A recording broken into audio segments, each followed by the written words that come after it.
19 April শুক্রবার সকাল থেকেই শুরু হয়ে গিয়েছে প্রথম দফার লোকসভা নির্বাচন। উত্তরবঙ্গের আলিপুরদুয়ার, কোচবিহার এবং জলপাইগুড়িতে শুরু ভোট। আর প্রথম দফা ভোটের সকালেই কালীঘাট মন্দিরে গিয়ে পুজো দিতে দেখা গিয়েছে রাজ্যপাল সিভি আনন্দ বোসকে। সুষ্ঠু এবং শান্তিপূর্ণ ভোটের কামনায় কালীঘাট মন্দিরে তিনি পুজো দিয়েছেন বলেই জানিয়েছেন।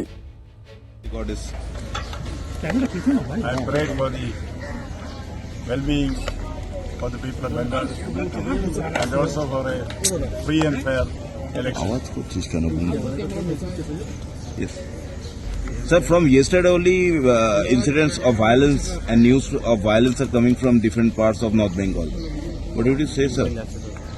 See, the Election Commission is expected to deal with this effectively. I am confident that the Election Commission is prepared for that. Yes, sir. Sir, what are your next? Where will you go next today, sir? Is there any program? I am going to Ravindra Bharati now. Then I will go to the Netaji Subhash Chandra Bose, and also the rest of it is being chopped out. রাজ্যবাসীর উদ্দেশ্যে শান্তি বজায় রাখার বার্তা দিয়েছেন রাজ্যপাল। যেভাবেই হোক ভোটে হিংসার ঘটনা বন্ধ করতেই হবে। এমন কোনো অশান্তির খবর এলে ইলেকশন কমিশনকে কঠোর ব্যবস্থা নেওয়ারও পরামর্শ রাজ্যপালের। Peace and harmony is something which the people of Bengal want, the people of Bengal deserve. It is up to the authorities to ensure that there is maintenance of law and order in the state, particularly during elections.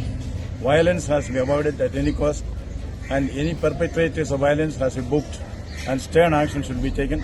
That is the responsibility of the Election Commission. Now, they should do that. প্রথম দফা ভোটের সময় উত্তরবঙ্গে থাকার কথা ছিল রাজ্যপাল CV আনন্দ বোসের, আর সেই নিয়ে শুরু হয় বিতর্ক। বিতর্কের জেরে সেই সফর বাতিল করেন রাজ্যপাল।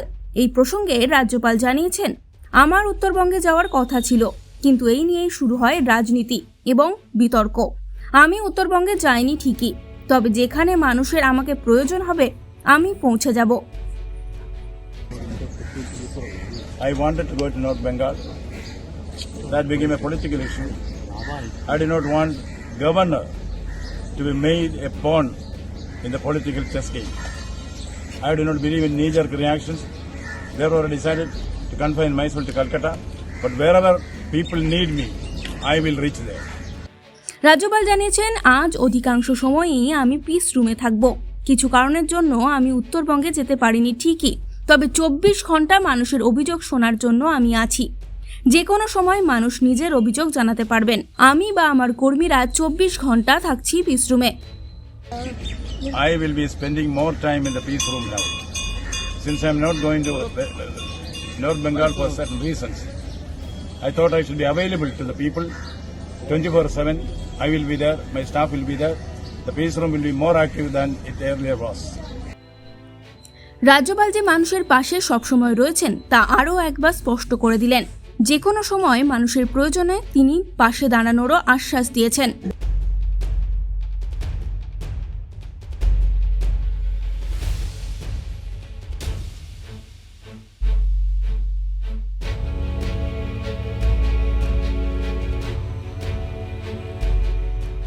এই সময় ডিজিটাল।